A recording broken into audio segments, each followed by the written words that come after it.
Are you in the market for a new house? Well, our next guest can help. She's Lauren Klein, also known as the Pittsburgh Property Diva.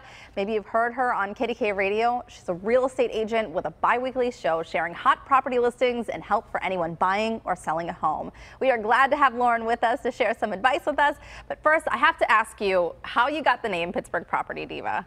I will tell you, it's self-appointed. And I thought of it about 6 years ago when my husband encouraged me to start doing some branding. So that was the name I came up with. I'm hardly a diva. Anybody that knows me knows I'm silly and, you know, I'm not a diva. Well, I think it's a perfect fit, though. Not necessarily because you're a diva, because I think you're a very sweet woman, but you know this area. This is your area. You rock it. You own it. I do. I was born and raised here. I still live in the same town that I grew up in, so I'm partial to the east part of Pittsburgh. I'm in Monroeville, and that's where my family is, and I raised my children there. So, but I know all parts of the city. Okay, so let's talk about some neighborhoods then in the city that are hot right now. Where are you seeing a lot of people trying to buy up properties? I think Lawrenceville, because of the walkability, all the stores and the restaurants and the bars, and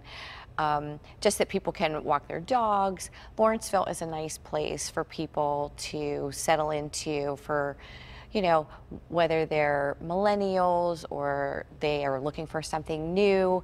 It's a really neat place to live, and you know, there's all sorts of little towns around there that people really gravitate to too. Well, so in the city, Lawrenceville is hot, but anywhere in the suburbs outside of, or do you focus mainly on the city? No, I go all the way from the city. I'm partial to the east because that's where I live, but I'll go anywhere.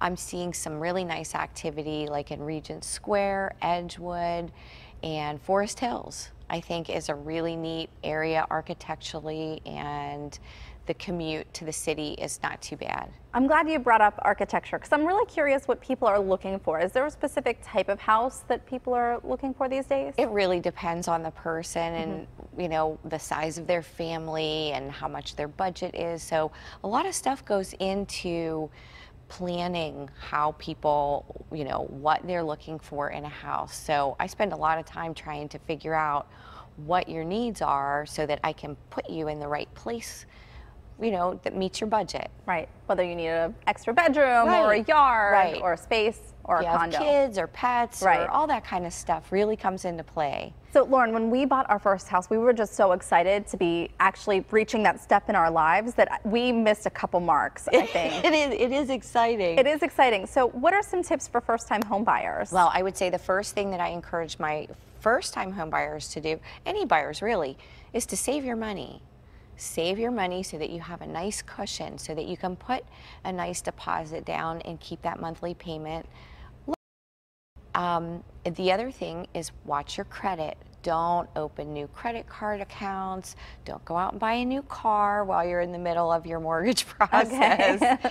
So, you know, live normally, but don't go out and go crazy right before you buy a house. It's really important that you keep your credit in order, and to stick to a budget that you're comfortable with. I don't want to ever see anybody overextend themselves and then be what we call house poor. Right. And you can't go out to eat, go on vacation, do the things you like to do. So budget is really important. Well, and you also recommend people not get too emotional. And this actually happened to us. The house that we're in now, we thought that we lost. And then a couple weeks later, they came back. The sellers came back to us. So you say don't get too emotional though in the process. Try not to. It's exciting and it is emotional, but you have professionals that are there to take the emotion out of it and keep the business in it to get you from A to Z in one piece without a breakdown, because it happens. It does happen. It does. Well, you also recommend to get pre-approved. This is really important as well. Definitely, because your budget is one of the most important things that you have to pay attention to.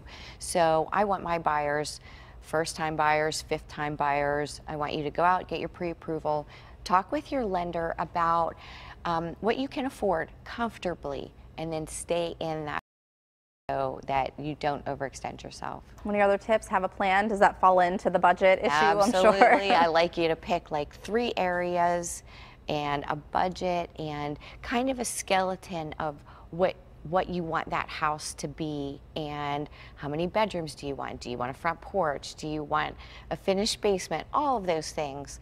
I spend a lot of time trying to figure out what's going to work best for you in your budget. Well, and I think it's important too to have a good real estate agent working for you, because one of the things that I know a lot of people miss is all of the inspections. There are dozens of tests that you can have done. Yes, and it can be really complicated, but with the right person to guide you, it's not so crazy. Right. It should be fun and exciting.